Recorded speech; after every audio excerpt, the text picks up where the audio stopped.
Meghalaya Pradesh Congress Committee President Vincent Pala on Thursday made strong allegations against Deputy Chief Minister Sneabhalang Dhar, stating that if Dhar does not voice for the RSS and the BJP, all his illegal activities will come to light.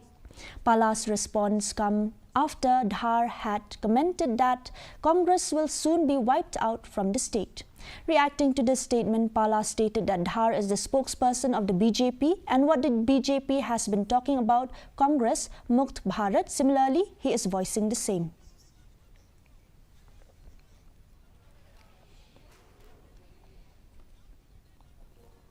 This council, Dr. will give you answer. In any other general, today they have to speak the voice of the BJP, otherwise they'll be finished by the BJP. So the voice of Sneabhalang is 100% the voice of the BJP, the voice of the RS. The people of Meghalaya should know who is he. He has been exposed by his statement, he has been used by the BJP, he has been used by the RSS.